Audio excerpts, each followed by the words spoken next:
Salut à tous, la team Bowell, tout même chaud pour Lyon Fan TV. Très heureux les gars de vous retrouver pour une nouvelle vidéo. J'espère que vous allez bien, que vous passez une bonne semaine pour tous les enfants qui sont en vacances. Bonnes vacances à vous les amis.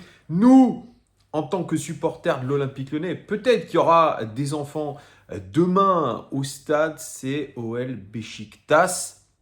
C'est une très belle affiche qui rappelle l'affiche de 2017. Quel match incroyable. Franchement, les gars, ça restera gravé dans ma tête, ce match-là. Déjà parce qu'on s'était qualifié. C'était la fameuse épopée sous Bruno Genesio. Et l'ambiance avait été incroyable. Alors oui, il y a eu des débordements. Ça n'a pas été tout rose, tout beau, tout rose. Mais ça a été franchement une ambiance de feu. Et j'espère que malgré la jauge réduite, puisque les dirigeants lyonnais veulent qu'il n'y ait pas de débordement, j'espère qu'il y aura une bonne ambiance. Une ambiance bon enfant, sans violence, les amis. Avant toute chose, demain, rendez-vous Lyon Social Club. Ça se déroule au FACOF à Sans Souci. À partir de 20h, venez voir le match avec nous pour 10 €, les amis. Vous avez happy hour toute la soirée. Et vous avez accès à un tirage au sort pour gagner le maillot domicile de l'Olympique Lyonnais et d'autres surprises. N'hésitez pas à venir, c'est une bonne ambiance garantie. Un petit pouce, un abonnement. Vous connaissez aussi le principe. Alors, vous avez l'habitude aussi que je vous fasse des vidéos de présentation. Allez, on dégrossit un petit peu tout ça. Je ne vais pas vous donner le détail du détail parce que c'est difficile d'ailleurs de trouver beaucoup d'informations sur cette équipe du Beşiktaş, une grosse équipe du Beşiktaş quand même, qui subit, on va dire, un début de saison contrasté, que ce soit en championnat ou en Europa League. Je vous ferai aussi le fameux débrief que je fais chaque avant-match sur la conférence de presse de notre coach, parce qu'il y a des choses à dire. Alors, cette équipe du Beşiktaş, s'il y a des supporters turcs du Beşiktaş, n'hésitez pas à mettre des commentaires pour nous parler, pour me parler aussi du Beşiktaş. Alors, le Beşiktaş Gymnastik Kulübü, j'espère que je prononce bien.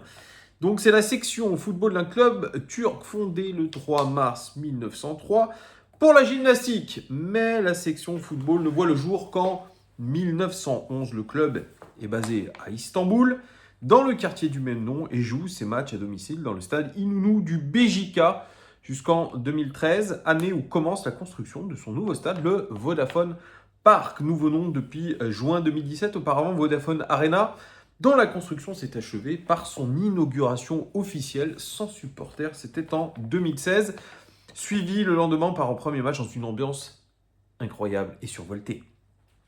Les matchs à domicile du club sont dans un premier temps délocalisés. Donc c'est dans le stade du Recep Tayyip Erdogan Stadyumu. Oui, c'est le club de Erdogan, le président turc, et au stade olympique Atatürk pour la saison 2013-2014. Voilà, donc ça, vous voyez, vous savez un petit peu l'histoire de tout ça, de ces stades. Oui, c'est ça, c'est très important de le dire. C'est le club de Erdogan, ou en tout cas, c'est un club qui soutient le président turc. Le club évolue depuis 1959 sans discontinuer dans la Super League turque, la première division du football turc, avec ses 16 titres de champion de Turquie, 16 titres de Super League et 2 Fédération Kupası et ses 11 victoires en Coupe de Turquie. Le club est, avec Galatasaray et le Fenerbahçe, l'un des 3 clubs majeurs du football de Turquie. Les amis, vous le savez, nous affronterons le 25 janvier prochain le Fenerbahçe, qui est un autre club d'Istanbul, et c'est le club de Mourinho. Et ça sera aussi une rencontre, on l'espère, survoltée. Et ça sera à l'extérieur, à Istanbul. Sur la scène européenne, les meilleures performances du club sont un quart de finale de Coupe des clubs champions européens en 1987, un quart de finale de Coupe de l'UEFA en 2003 et un quart de finale contre l'OL de Ligue Europa en 2017. Alors, début de saison contrasté, paradoxal, je dirais. Et je vous en parlerai puisque le club est entraîné depuis juin dernier par Giovanni Van Bronckhorst, ancien, je vais dire, très grand joueur de la sélection néerlandaise qui était entraîneur des Glasgow Rangers par le passé. Et ils sont actuels deuxième de Super League turque, derrière le Galatasaray, champion en titre. Par contre, ils sont derniers d'Europa League avec 2 défaites, dont une absolument énorme, une claque énorme contre l'Ajax d'Amsterdam, mais j'y reviendrai juste après. Donc vous voyez, un club avec des performances très contrastées, que ce soit sur le sol européen ou sur le sol national de Turquie. Alors, je vous l'ai dit, l'entraîneur, c'est Giovanni Van Bronckhorst. Et ce qu'on peut dire, c'est que vraiment, ce début de saison, il a été marqué par un recadrage très, très, très sévère de ses dirigeants, et une mise en garde par rapport à une tactique jugée trop défensive et controversée. C'est ce qui est dit dans la presse turque. C'était cette fameuse défaite contre l'Ajax d'Amsterdam, 4-0. Et il a eu un rendez-vous avec ses dirigeants qui lui ont demandé vraiment de redresser la barre, parce que déjà c'était un bon entraîneur, il faut le dire. Hein. Il a atteint la finale de l'Europa League quand même en 2022, il faut le dire aussi, avec les Glasgow Rangers. C'est un bon entraîneur, mais voilà, pourtant je dirais le début de saison en Super League est incroyable, mais il y a quand même des ambitions en Europa League et ils ne peuvent pas rester derniers de cette compétition.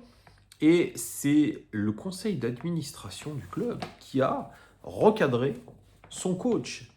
Donc forcément, il y a une sorte de pression avec le 3e match d'Europa League contre l'Olympique Lyonnais. Ça ne sera pas pris à la légère, forcément. Donc il va être obligé vraiment de faire les choses pour gagner demain chez nous. C'est pour ça que ça va être un match de très haut niveau. Ça va être un match peut-être compliqué, mais franchement, moi j'y crois. Je crois à notre victoire quand même, parce qu'on est sur une très très bonne lancée. Alors on dit que le manager a reçu à la fois du soutien et un avertissement après la défaite. Les patrons du club remettant en question la tactique de l'entraîneur à venir. Ça, c'est une citation du magazine, je sais pas comment, oui, c'est un magazine, Photomac. C'est un grand quotidien sportif de Turquie. Le rapport indique que le conseil d'administration n'est pas satisfait du style défensif et controversé du manager et lui a demandé de changer ses habitudes pour les futurs matchs européens. C'est demain que... On va voir si Giovanni Van Bronckhorst a écouté ses dirigeants. On verra ce que ça va donner. Alors, il n'y a pas que des bonnes nouvelles, alors, parce qu'il y a des blessés demain, des hommes de son équipe type qui ne sont pas là. Et c'est pour ça qu'il va devoir changer un petit peu ses plans. Et pourtant, on nous dit, pareil dans Photomac, il n'y a pas que des mauvaises nouvelles pour Van Bronckhorst. Parce que on s'est rassemblés, les supporters se sont rassemblés derrière leur coach, c'est important ça, nous sommes derrière vous, nous avons pleinement confiance en vous. Donc, c'est du soutien et on lui a même assuré, les dirigeants en tout cas, lui ont assuré qu'ils auraient les moyens pour pouvoir améliorer l'équipe en janvier. Donc, c'est plutôt pas mal. Et cet été, il y a eu quand même pas mal de changements, 9 recrues, c'est plutôt pas mal. Alors, demain, le capitaine de l'équipe, Mert Günok, ne sera pas au Groupama Stadium puisqu'il est blessé. Alors, le truc, c'est que leur gardien est blessé. Je crois que le gardien remplaçant est blessé. Et donc, ça serait peut-être le gardien de 19 ans, un gardien inexpérimenté qui sera demain sur la pelouse du Groupama Stadium. C'est évidemment un gros pépin, une grosse perte. Et comme je vous dis, quand on perd son gardien numéro 1, son gardien numéro 2 et qu'on fait rentrer le gardien numéro 3, surtout quand vous devez faire changer, je dirais, quand vous devez renverser la marmite en Ligue Europa, vous savez que vous commencez un petit peu mal cette rencontre qui est quand même décisive pour l'avenir, je pense, de Van Bronckhorst. C'est possible, hein.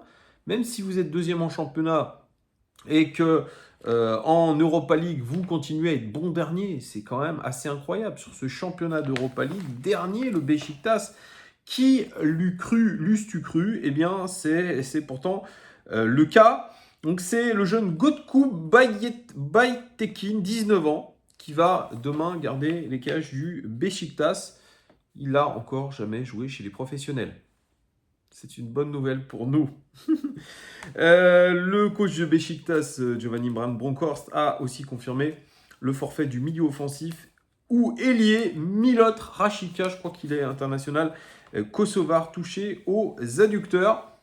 Mais ils auront un de leurs meilleurs joueurs et meilleurs buteurs du club, l'attaquant italien Ciro Immobile, les amis. Celui-là, il va falloir s'en méfier comme de la peste. Il est très très en forme. 12 buts, toute compétition confondue cette saison. Alors, j'ai regardé les caractéristiques, les forces et les faiblesses de cette équipe du Beşiktaş. Alors, ils sont très forts dans les contre-attaques, très forts dans création d'opportunités à l'aide de passes en profondeur. Donc, il va falloir gérer cette profondeur. Créer des opportunités sur un exploit individuel. Ils sont très très forts là-dessus. Ils sont très bons aussi sur les frappes de loin. Ils sont bons sur les finitions devant la cage. Ils sont très forts aussi quand ils ont de l'avance au tableau d'affichage. Ils aiment reprendre la possession du ballon à l'adversaire. Là aussi, ils sont forts. Et puis, ils sont aussi forts dans la défense sur coup de pied arrêté. Quelles sont leurs faiblesses? Eh bien, ils ne sont pas bons sur les contre-attaques. Malik, j'espère que tu as entendu ma vidéo. Ils sont bons sur les contre-attaques, donc il va falloir les prendre dans le dos, prendre cette profondeur. On sait qu'on en est capable. On a marqué de très beaux buts comme ça. Pareil, Saïd Benrahma qui a marqué comme ça contre le Havre ce week-end. Donc il faudra s'en inspirer. Et ils ne sont pas très bons pour empêcher l'adversaire de se créer des occasions de but. Donc, on devrait pouvoir se créer des occasions. Quel est leur style de jeu? Alors, ils aiment bien contrôler le jeu dans la moitié de terrain adverse. Ils aiment avoir la possession. Ils attaquent beaucoup dans l'axe. Ils aiment faire des passes courtes. Football basé sur la possession. Et ce qu'on remarque, c'est que leur adversaire, il pratique souvent un jeu très agressif contre eux. Forcément, il va y avoir du pressing, du contre-pressing. Et ils ont un 11 de départ qui change jamais. Vraiment, on en parlera juste après. Pour ce qui est des buteurs, alors je parle que uniquement de la Super League. Ciro Immobile, 8 buts. Gelson Fernandez, 3 buts. Rafa, 3 buts. Rashica, qui ne sera pas là, 1 but. Et Gabriel Paulista, 1 but. Pour ceux qui ont pris beaucoup de cartons, Arthur Masuaku, il a pris 4 cartons jaunes. Mousrati aussi, 3 cartons jaunes. 2 cartons jaunes pour Immobile. Alors pour ceux qui sont pas mal dans le 11 de départ, Ciro Immobile, Gelson Fernandez, Rafa, Gunok, malheureusement on ne sera pas là, et Gabriel Paulista sont les joueurs les plus utilisés en Super League. Pour ceux qui gagnent des duels aériens, eh bien, il y a Uduokai qui gagne beaucoup de duels aériens, Gabriel Paulista, Arthur Masuaku et Mousrati gagnent pas mal de duels aériens. Celui qui fait le plus de passes décisives, eh bien, c'est Rashica. Et Rashica, je crois, si je ne m'abuse, je vous ai dit qu'il était absent. Rashica, tout à fait, Milot Rashica, il sera absent. Donc, le principal pourvoyeur de but, bon, c'est 3 passes décisives, ne sera pas là. Et puis, celui qui est le mieux noté, eh bien, il ne sera pas là non plus, c'est Rashica. 7,43 sur 10 sur whoscored.com. Masuaku est très bien noté, 7,38. Gelson Fernandez 7,32, Ciro Immobile 7,28 et Rafa 7,14. Ce sont des très très bonnes notes. Pour ce qui est de l'équipe type, alors c'est un 4-2-3-1. Gunok ne sera pas dans les cages. Défense centrale, Gabriel Paulista, Uduokai.